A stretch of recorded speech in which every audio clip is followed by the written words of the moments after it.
Welcome to the Ask JP podcast, where we tackle the questions and issues of the day. Today, I am so excited that I have with me Amy Stelly, a board member of the Urban Conservancy and a co-founder of the Claiborne Avenue Alliance, to talk about the Claiborne Overpass and everything it entails. Now, before we get started, I really want Amy to kind of give us an overview of what Claiborne was before the monster, as you call it, came through. Take it away, Amy. Thank you for having me, JP, and congratulations on your win. It Thank was you. Certainly a throwdown. So congratulations on winning that belt. In terms of Claiborne, I have to tell you, honestly, I don't remember anything before the interstate came through because I was a kid. But what I have heard from people who were here is that the trees were beautiful. In fact, Lynette Boutte did a really, really good podcast with Audra Birch, of the New York Times. It's the Daily, and she vividly describes what it was like to experience Claiborne when it was intact. So I would recommend that anybody who really wants to get a true picture of what Claiborne was like, listen to that daily podcast. It was posted yesterday, November 23rd, and it's definitely worth the time. But the folks who I talked to just have such vivid memories of a great place, because we now know that place matters, where you could get everything that you wanted. So when I was a kid, and some of the businesses were still running, you could get premium dance gear. So when I went to ballet school, I didn't have to use the knockoff. I could have Capizios or whatever choice brands of dance gear that I wanted. There is the Circle Food Store, which we still have, although it's not the same. There were music stores, funeral homes, of course, bars, doctors, lawyers, dentists. So the Black community had everything it needed on Claiborne. We did not have to go elsewhere to shop. And unfortunately, it's not quite the same today. Well, I think it's important to put that in perspective. So, like, part of the reason why Claiborne was so important, it's very akin, I compare it oftentimes to Black Main Street in Tulsa, Oklahoma. In that, because in polite New Orleans society, Canal Street, which was the major hub of commerce, it was segregated. Black people could not go shop in the traditional places where white people shopped, or the experience was so awful and so off-putting that Black people just didn't deal with it. So what happened was Claiborne, and I know this from talking to my mother and my grandmother, because my mother grew up on Claiborne. Her original house with my grandma was on Claiborne. She learned to ride a bike between the oaks. Like, that's how far they go back there. But she was like, Claiborne is where if you are a middle-class Black person and you needed anything, you could go to other Black people and buy it, support Black businesses, and help them grow generational wealth within our own community, versus being forced to be treated awfully, going to Canal Street, getting overcharged, getting treated poorly, having your kids, your family experience horrendous racism for the privilege of buying something.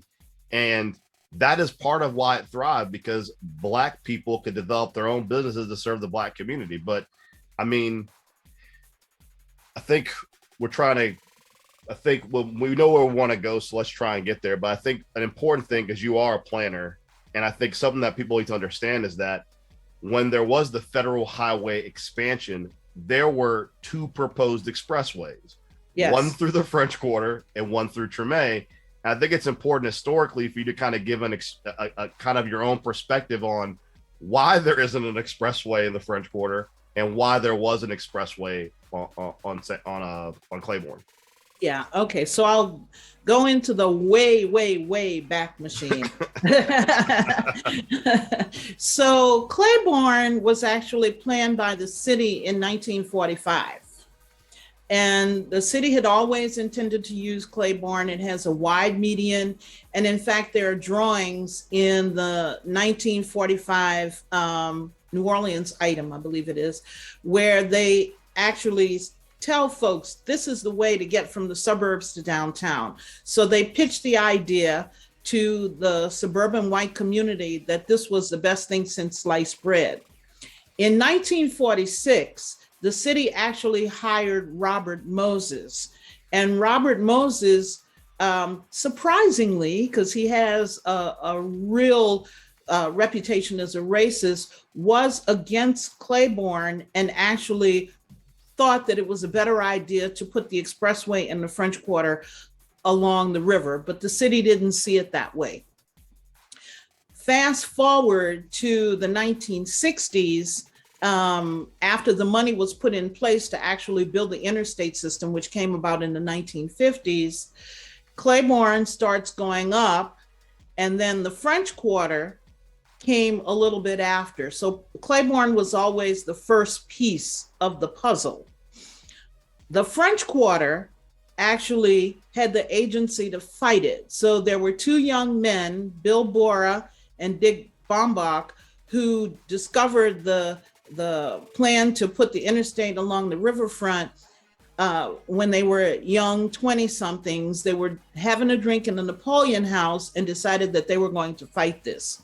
What they had that we did not have in Claiborne was, number one, money, and the political power to actually get to Washington, be heard, and stop the thing. So we did not have that in Treme. Nobody was listening to us in New Orleans or DC, but these guys actually got the money from the Stearns, who were founders of Sears and Roebuck, and they have Longview Gardens here. For folks who don't know that affiliation, they financed the fight to actually get the riverfront out of the French Quarter. Both the French Quarter at the time and Treme were redlined, but the French Quarter was much more integrated and had more well-heeled people. And of course, Treme was all black. So we got it and they didn't. And that's kind of the short history of it. And I want to do this because I know a lot of people who listen don't understand the term red line, which we all use quite frequently. Yes, I think it's do. important to kind of explain what a red line is and how, and the history of how redlining was used intentionally to disenfranchise Black communities. Yeah, well, you know, the federal government could not legally discriminate against Black folks. So the redlining was actually a system of the banks that let real estate investors know where to invest and where not to invest. So when neighborhoods were literally redlined, if you look at red line maps, there are blocks of red over neighborhoods, and that was the signal to white people not to move into those neighborhoods or invest in those neighborhoods. French Quarter's redlining was a little bit spotty because back in the day it was mixed. There were Black people, there were Sicilian people, there were, white people. So it was a much more integrated society. Treme, on the other hand, was free people of color. It was more solidly Black. So we're a big red. If you ever download redline maps, you'll see that the Black neighborhoods have big swaths of red. The French Quarter is a little bit spotty, which is probably why there was a bullseye on it to begin with. It was also old warehouses, so they figured it wasn't worth it.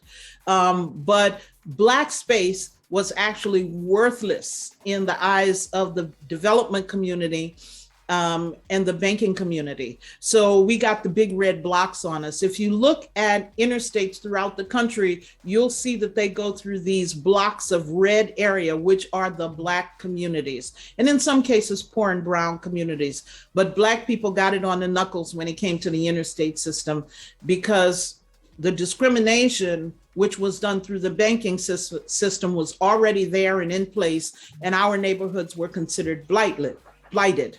Because there's no respect. It's very interesting because people, when you talk about institutional racism, what people don't understand is that is a very specific term used specifically, which is that when you have multiple different layers of people who are participating in racist practices, it makes the racism almost unintentionally intentional in that when planners are laying out highways, they're saying what will be the cheapest land to expropriate or to take to lay a highway.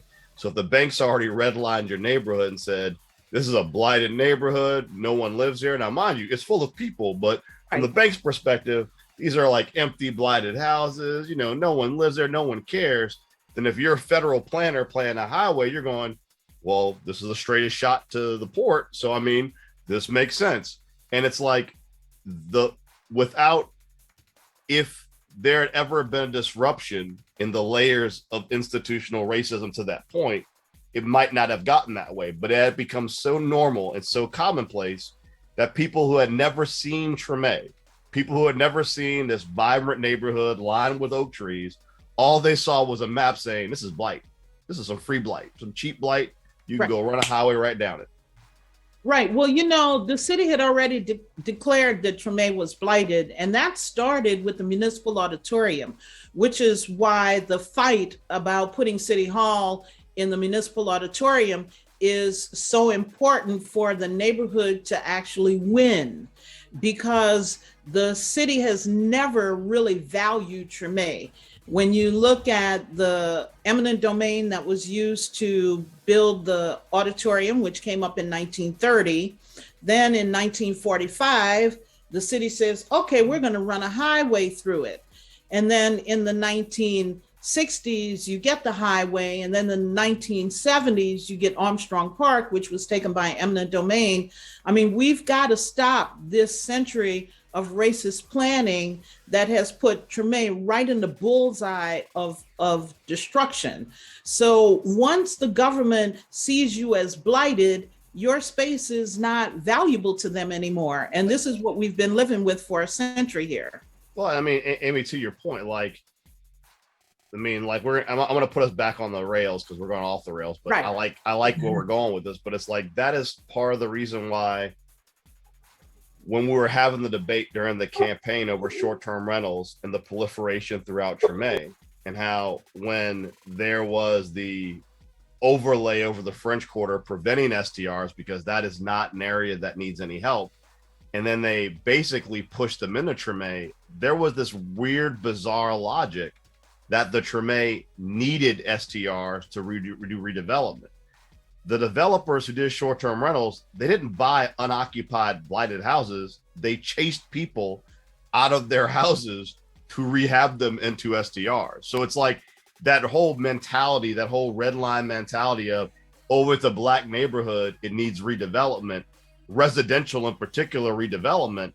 That's not really a thing. What that is that's an excuse for government and institutional people in power to say, I see property that's on the cusp of being valuable, and I want to make sure that I can take it out of the hands of the people that can enjoy that increased value and make sure that other people that don't look like them are able to profit off it. Right. So here's the irony of it. They see value in us, right? Because they want to move here because we're close to downtown and everything is cool in Treme, and, you know, we have all the culture, but then they don't see us as valuable. So you see value in the real estate, you don't see value in the culture of the people, so we're expendable. So folks are put out, they're moved out, and unfortunately, in some cases, taxed out so that we no longer live here, and it becomes very commercialized with things like short-term rentals. So we've really got to change this institutional racism that has plagued us and the city, because what folks don't realize is they put a knife in the heart of Treme, but that was one of the most powerful economic engines in the city. And when they killed that engine, they also damaged the economy of the city. And up until people who are practicing institutional racism wake up and realize that, we're still going to have to fight the same thing over and over. But we as Black people need to give ourselves agency and start saying, no, you can't do this anymore, which is what I'm trying to say to community with this fight about Claiborne. We cannot continue to let these things happen to us. So we've got to take a place at the table so that we can appropriately fight these things. Well, I mean, that's the Shirley Chisholm quote, right? It's like when they don't give you a seat at the table, you show up with a folding chair. Exactly. Yeah. So, all right, I'm gonna get us back on the rails because otherwise you and I can talk about institutional racism in the city for like the next 2 hours. So, yes, we can. Let's talk about when they started doing Treme. I want to say it was, and I read some of the articles, and it was a really powerful narrative you put out there. So people don't realize the Mardi Gras crews used to disband on Claiborne. And I want you to explain what day they decided to start demolishing Treme and why it was so egregious. Yeah, well, that was really ugly on the part of the government. So for folks who are not acquainted with New Orleans or the history and traditions, Claiborne was the home, and still is, the home of the Black Mardi Gras, although it looks a lot different now because we do have the interstate. But this was a place of revelry, a place of gathering. And for New Orleanians in particular, Mardi Gras is a sacred holiday. Even though Ash Wednesday is the religious holiday, it is sacred. It is something that we cherish, we look forward to. So to come in with bulldozers the very next day, which is a Catholic high holy day on Ash Wednesday, was really a stab in the heart, another stab in the heart. So we enjoy the holiday, we enjoy the space, and then the next day the space is just wiped away in one fell swoop with bulldozers. And that was intentional. That was intentional. You know, was sort of let them eat cake. Now we're going to take it away from them. You don't get any cake anymore. You know, it's oh, and then the other thing which I discovered and we talked about offline briefly was not only did they cut down some of the oak trees, they took some of the oak trees from Claiborne and moved them to the lakefront, which is just. So you took these oak trees that have been grown and flourished in a Black community. You uprooted them, these nice oak trees you didn't want to get destroyed. You didn't put them somewhere else in Treme. You moved them to a white neighborhood to grow somewhere else. I mean, when I read that, I was like, holy. So was I. I mean, it's like part of me wants to go find these trees and like put plaques on them, being like, this was a Claiborne tree. This was a Claiborne tree. Like, I mean, when people kind of like try to make racist acts seem kind of benign, it's when you have to give that pushback of, no, this was all intentional. They didn't take the oak tree and put it in the lower 7th Ward where Black people were still living. They didn't take these beautiful trees that they were trying to save and put them where Black people were throughout the city.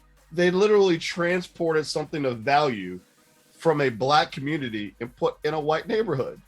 Yes. And I mean, the whole situation just, I mean, it's mind blowing in how blatant this whole thing went down. Yes. And it's troubling in that people want to whitewash how traumatic this whole situation was to the community. Now, let me keep this moving because obviously you and I could just, I mean, we could be talking about, we need to have lunch and just kind of go into this in more depth, but like. Well, I want to say one thing about the trees Absolutely. Before you go on. What I've heard, I was dumbfounded when I read that too, and really deeply angered by it. But what I've heard is that those trees are still in Lakeview, but not doing well. And I think there's a lesson in that. Anyway, the lesson that God is good. That's the lesson right there. But I want to talk about the effect, the after effect of what happened to the business community in particular along Claiborne Avenue. Because as we discussed earlier, before the overpass was put in there, this was a thriving main street with thriving businesses that were middle, if not upper middle class, institutional grocery stores, dance gear. I mean, it wasn't, when you look at Claiborne now, it looks like one of those places next to the train stop in New York where people kind of pass through, but it used to be a destination. You grew up there. and you do remember some of this, like what happened after the overpass came? Well, the area just over time degenerated is really the best word that I could use. So the stores that I used to shop at, like my mom used to always send me to Joe Dave's Butcher, which I wrote about in the Washington Post because I was just fascinated with Mr. Dave. Eventually that went away. We had a great hardware store that, you know, entertained me for hours. I mean, I'm a designer, so screws and nuts and bolts were a thing for me to look at. It was better than housework. We had that. We had a lot of funeral homes, you know, but those places eventually went away. One by one, they just closed. And it's unfortunate because some of those buildings are still there, very blighted. You know, they haven't been occupied in decades. But then others are just vacant lots. There is no memory. You know, there's nothing that pays homage to what was there.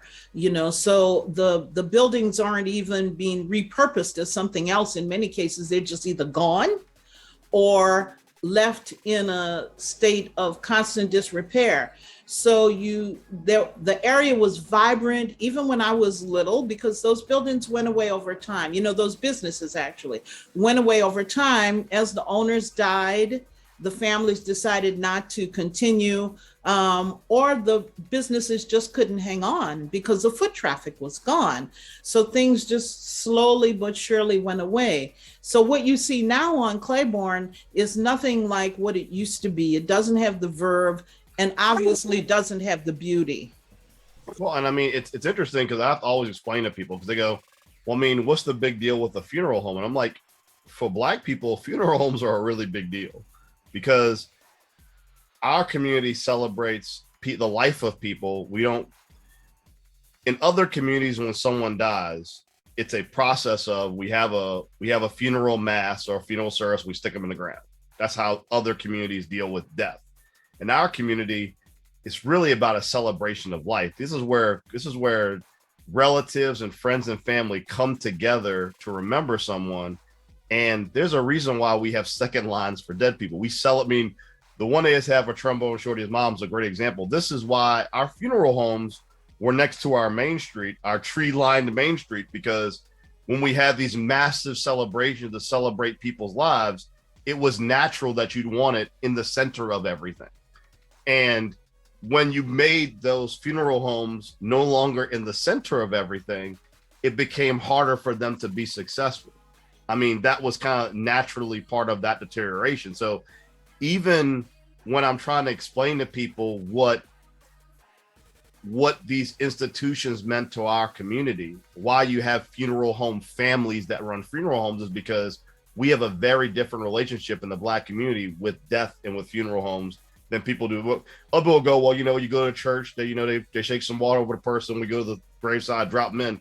That's not how we do things in the Black community. But I mean, like you said, I looked from just amateur, you know, historical perspective. There aren't, from my knowledge, there aren't any original businesses left. Certainly, the Circle Food Store is still there in some shape or form, but it's like on its fourth or fifth iteration at this point. There's some new people that are running it. And I appreciate it's there and it's serving the community, but you look along Canal Street, there's still businesses on Canal Street that have been there for 50, 60, 70, 80 years. Because as difficult as Canal Street has been to redevelop, it's never laid fallow. It's never had something happen to it that has made it uninhabitable or unusable for business purposes. But the businesses along Claiborne were never afforded that opportunity because the entire demographic they had changed overnight. I just want to interrupt you. I think Charbonnet is really the only one. Oh, that's right. I forgot. Well, I forgot. See, I'm talking about funerals. I forgot. Charbonnet has been there. I want to say Mr. Charbonnet said they're there for 125 or 35 years. So Charbonnet might be the last one that's there. You're right. Charbonnet is there, but I have to tell you, even Charbonnet, other morticians have partnered with Charbonnet over time because their businesses have gone away. But Charbonnet has been the staple. Yeah, you're right. But other than that, you're right. Everybody else. We did have Roosevelt. Yeah. but that place burned, unfortunately. So you're right. We don't have anything anymore. Yeah, that's it. I think we should transition to really what people want to talk about now. People who don't really understand the history leading up to it, which is the Biden plan for him trying to reconnect communities that have been devastated by, I guess they call it the horrific legacy of the Highway Act of 1956. That's what they kind of call it now. Because basically, as we discussed earlier, the redlining of neighborhoods coupled with the expansion of the federal highway system really allowed for the federal government, whether inadvertently or on purpose, to participate in blatant racism and kind of devastating these communities by running highways through them, because the communities have been designated through redlining as blight and other kind of nefarious purposes. But so the original plan had $20 billion in it, which, based upon all the individual different groups that would have been affected, $20 billion might have been what was appropriate to help each community achieve 100% of what they were looking for. I mean, the most expensive project that was in that group was the Syracuse Interstate 81, which is Syracuse, which was $2 billion. And one of the cheaper ones was the one in Rochester, which was $25 million. Yeah. Now, the ultimate plan that was signed is now $1 billion. So it's 1/20th of what it was supposed to be. Yes. Claiborne in itself was, I think, estimated at $500 million. That's what the last estimate was. Mm-hmm. The question on everybody's minds right now is, what do we do? What's next? Because that $1 billion has to be split between projects that were going to cost 20. And even if the state gets $6 billion, which it's slotted to do, as someone who's a former state legislator, any money that goes to the state is likely not coming here. And whatever money is allocated to the city, I have not seen anyone in city government yet. I say yet because there's going to be a council change shortly, but yet has not really expressed what their position is going to be on how to mitigate what's going on with Claiborne. So, right. And you and I had this conversation actually months ago. Like, what do you do if you don't get the money to replace it and tear it down? What's the alternative? And yes. I guess that's, I mean, I'm not expecting you to have like a full-fledged question yet, because that's kind of something we're all wrapping our heads around. But I appreciate throughout this entire process, you've had your eyes firmly on Claiborne Expressway Overpass, and we have to do something. So what are some of your ideas on what we do? Yeah, well, I have to tell you, all of the freeway fighters were upset at the huge reduction, from 20 to $1 billion, because we all realize that is really not going to get us very far. So I have to tell you quite honestly, Representative Troy Carter is the person who has helped me move emotionally from being very upset about this to being a lot more optimistic. So when I think about it, the Reconnecting Communities was founded as a pilot program, and this is not to excuse the huge reduction, because we all had hopes of just tackling this and moving on. But it was established as a pilot program, so I'm beginning to think of it in that way, where we have to take the monies that we can get from the federal government and negotiate with the state to actually move the process forward. So we need to do things like update our traffic study. And we can do that, and we need to convene community, and we can use monies to do that, to actually prepare us for the dismantling of the monster. So I'm trying to remain optimistic and look at doing things successfully with the monies that we have, because I believe that ultimately we'll be able to do it.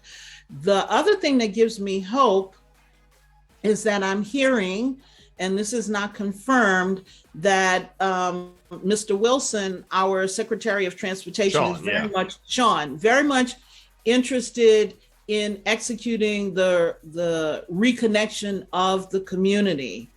So I'm hoping, and there are other state legislators who are now doing things like following me on Twitter and revealing their interest in actually making New Orleans successful, as well as Shreveport and Lafayette. For people who are not familiar with the Shreveport Lafayette discussion, there is a plan, longstanding plan, to actually run a highway between Shreveport. This is the I-49 I-49. So that would have shifted. So for those of you who are familiar, the I-49 plan, which has been around for about 40 years, long time. It would actually provide an entire alternative truck route from the west bank of Jefferson all the way to Lafayette, all the way to Shreveport. If that were successful, the amount of traffic that would have to go through Claiborne would drop exponentially, because it would totally redo how we do traffic routing.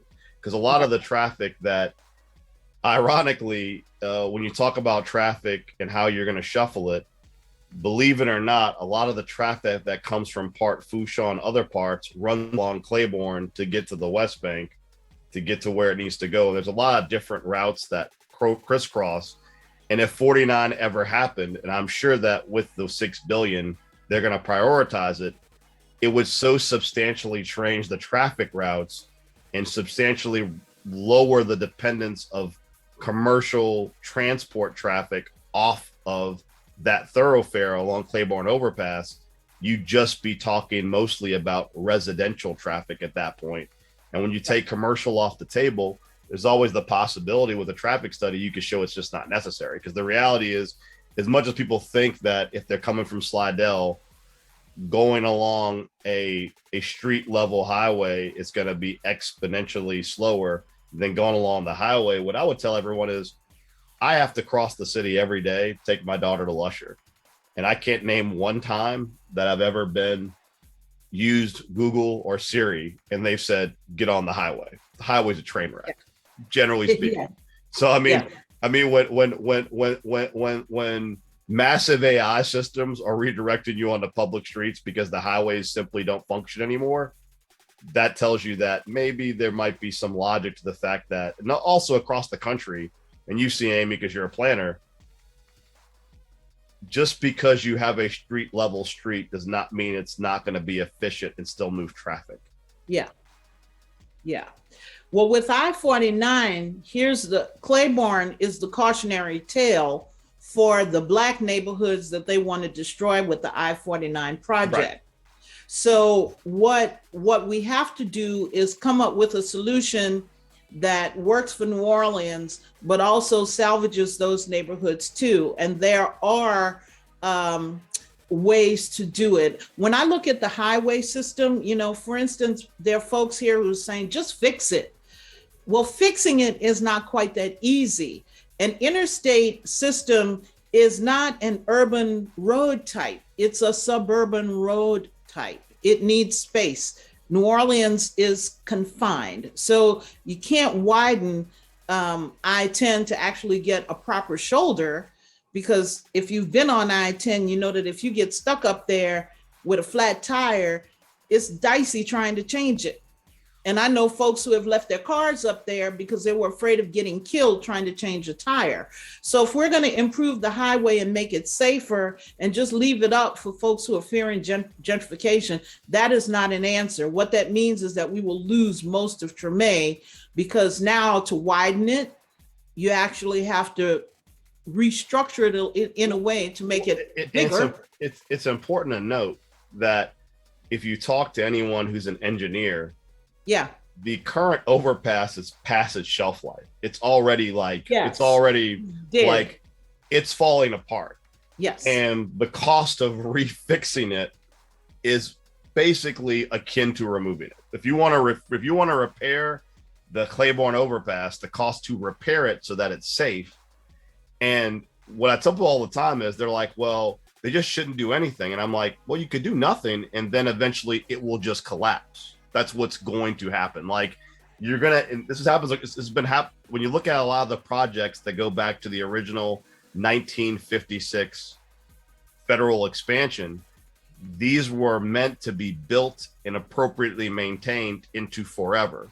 We have had a federal government that has been with money all over the place, and none of these highways, especially the elevated expressways, the ones that are federal and not state, the state maintains to some degree, but the federal stuff is not maintained. This overpass is not properly maintained.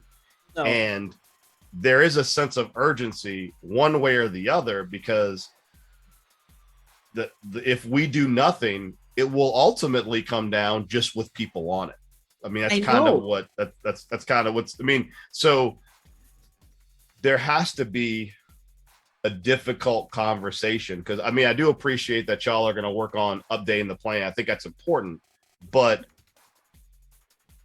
there has to be a sense of urgency on the local, state, and federal level, that there has to be a plan in the next 2-3 years that's definitive on what's going to happen, because it will get to a point where that overpass will just fall into Treme. And yeah, I know that. I mean, I think that's what's going to happen. Well, I tell people that. So when they talk about, we'll just kind of fix it and redo it. If you look at things like the public health impacts, et cetera, now you're required to buffer people from highways by having landscape buffers, which truthfully need to be about 2 blocks wide, right, in order to really mitigate all of the toxins that come off of these things. So just think about it. You widen Treme, you widen I-10, which means you lose Claiborne Avenue, because you got to put the structure somewhere to make it bigger and wider.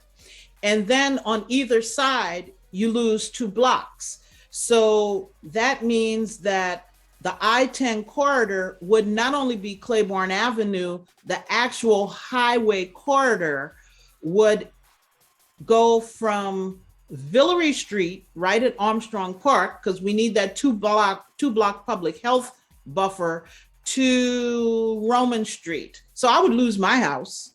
You know, people think. Well, let's be clear. The corridor would literally butt up against Mahalia Jackson. Basically, it would basically. I mean, basically, the corridor would be right. Armstrong Park would be the line on one side, and then 2 blocks the other way. Charbonnet would be gone. Everybody would be gone. Everybody be gone. And on top of that, the amount of money it would cost to appropriate that property and to do the project would easily exceed what it costs to take it down. Because I mean, you're talking about tens of millions of dollars, if not hundreds, to appropriate all the commercial property and all of the residential property. You're talking about, I mean, and not just that, you're talking about that much investment, when if you just look what's happening right now with development along the upper and lower Mississippi, and you look at how we're trying to move away from fossil fuels, we are building a highway for trucks that may or not be using trucks. I mean, like, there's a whole lot of moving parts in there, but the main thing is that I think we can all agree that this is not a simple, it's not a simple solution. I had a couple of people that comment on Facebook saying, you know, well, isn't this just going to lead to more congestion and more problems? And it's like, really, the issue which no one wraps their head around is there is no simple solution, because you can't just leave it the way it is, because it's going to fall apart. So so both solutions if you acknowledge, which both proponents and opponents don't want to fall apart with people driving on it. So let's just think that's leaving it alone is not an option. Just take that, throw it away. Right. So your other options are you make it conform to the current requirements of an overpass, which would make it 5 times its current size, or you take it down, which would reconnect the neighborhood, require changing how traffic patterns work, for example, and other things, both of which are going to significantly impact the entire future of a quarter of the city of New Orleans. Because let's be clear, Claiborne Overpass goes, you're talking about at that point, you would potentially have to revisit. Charity would come down. Charity would be gone. Yeah, if you did all this. Charity building, gone. Charity gone. Health, the I-10 would butt against City Hall at that point. VA, gone. Yeah. The medical school, gone. Like, everything would have to be redone. all of it has to be gone. So yes. St. Joseph's Church. St. Joseph's gone. Church gone. This is serious. And so I think it's important going forward. We need to have a more robust and regular public dialogue on what this process is going to be. People need to be educated on kind of what's going on, because the thing is that this isn't like I think sometimes people misunderstand that an overpass is like an unaccessible ADA building where you're like, oh, you're old, you're grandfathered in. It's not the way it works. This thing is so old, it would have to be basically replaced. I mean, structurally, everything about it is structurally compromised. Yes. So that has to be replaced. It has to be rebuilt to conform to current standards. And you've expressed what current standards are. So, I mean, this is really important. I think that this podcast is more of a beginning of the dialogue on it. But I do think the city needs to be more engaged about this conversation and about helping to drive this conversation with people like you and the Claiborne Avenue Alliance, because we have to work together to figure out a solution, because much like young Bill Bora, we're going to need the money and the resources to go up there and make our case. And I think Congressman Carter's right. I think right now there's, out of that 1 billion, 250 million are for planning and for traffic studies. 750 million is for capital construction. I think it's very important that if we're only in the planning phase, we go after our part of that 250 as soon as possible, because there are other projects like the Rochester Loop fill-in. I think their planning's done. They're only going to need capital costs to go do it. So like, we don't want to be in a position where we need 30-40 million dollars for planning to do everything that needs to be done, and then we're fighting with the $2 billion Syracuse job, which they want their planning to, which is going to be exponentially more than ours. So I want to work with you, I want to work with Troy and others to try and figure out how to secure our portion of that planning money. Sean's a great resource. Let's figure out how the state can help as well. But let's put together a plan, an inclusive plan going forward, because what's really lacked in this neighborhood, and I mean, you're providing it on your level, but leadership saying we have to do something. And there hasn't been the sense of urgency. And you can Google collapsed overpasses and see what that looks like. And the communities where overpass collapses, it's not a good thing, and it negatively impacts all your traffic patterns. It also negatively impacts, the dead people in the community, and that's kind of where we're headed right now. So it's not something we can keep just kind of like, oh, we'll deal with that later. The expiration date on this overpass has already passed. We have to figure out something. Well, I have to tell you, JP, that since 2019, now we're going into the third year, I have been talking to the administration about having this conversation so that we could come up with a plan. A group of us went to DC in October of 2019 and spoke to all of the folks from Louisiana. And I have to tell you, both the Republicans and the Democrats acknowledged that there was going to be an infrastructure bill regardless. And everybody understood that we were going to have to come up with some plan. After that trip, I went to the administration. I said, look, the money's coming. We've got to do it. I went to members of the city council.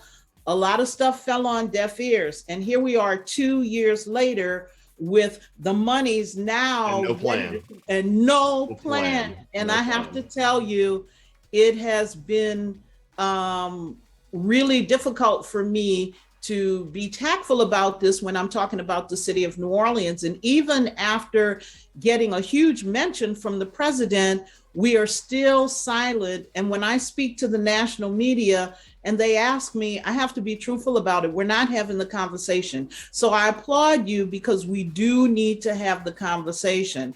A lot of our planning work has been done. It's just old. So we need to freshen it up. And the reason that I've started pushing so hard for this is because I think we need information about the traffic to answer people's questions. About what the actual effect will be. what the actual effect will Right. be. In terms of this thing falling down, I have to say to community, I feel you about how we've adapted and claimed the space. And I think that's really important to establish and keep Black space in that way. It's all about occupancy. But if that thing falls down, we're going to be under it at the second line. That is I have to remind We're gonna be people under this it. all the time. It's like, it's sort of like if you want to reclaim an abandoned warehouse that was abandoned in the middle of your neighborhood as a community space, that's great, unless the warehouse falls on you.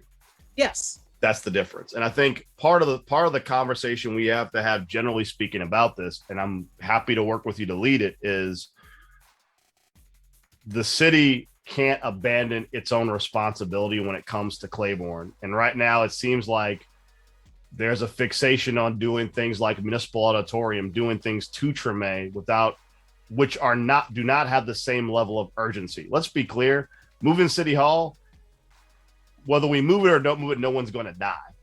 Yes. If we don't address the Claiborne Overpass, it's not a question of if, it's a question of when, because the state has no responsibility and has expressed no interest in repairing the Claiborne Overpass because it is a federal highway. And once the state is very cognizant of, once you start repairing federal highways, you accept responsibility for the ongoing maintenance forever. That's why they don't do it, not just in New Orleans, they do it anywhere. They don't repair federal structures. We will sit down, we will begin this process, and we will have a plan, even if we have to have a plan by ourselves. And you know what I mean by that. I mean, if the city council has to go make its own plan, and we have to go create our own agency or our own governmental subdivision or something to deal with Claiborne, if I have to work with the state to help create one, we'll do that. But the challenge we have across the city is sewage and water, boards, every major infrastructure project is the federal government does not throw money at an idea. They throw money to fund plans. Yes. The city is filled with ideas with no plans. And when money comes down, the feds don't fund ideas. And if we don't have ideas, if we don't have plans on how to spend money, we just won't get it. That's what happens. I mean, love or hate the former mayor, Mayor Landrieu, he knew how to put together plans to get the money. Now, was the money spent on time or quickly or whatever? That's a separate thing. But the money was sent because there was a plan to spend it. If you have no plan to spend money, the feds don't give you a blank check. So I know we got to wrap this up. Yeah, two-year-old discussion.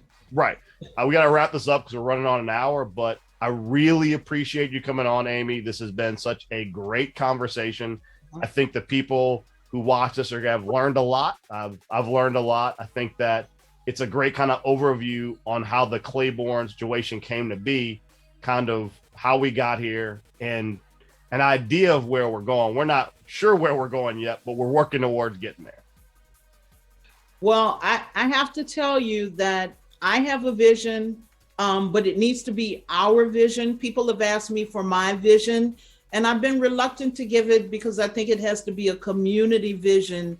But I have been doing work that will give us a point of departure for discussion. So I really appreciate these conversations because there are a lot of things we have to tackle upfront. Equity is one of them, so I really appreciate having these conversations. I agree with you. It's a start. We need to get started quickly because the 5 years that this pilot program is in existence is going to move very quickly.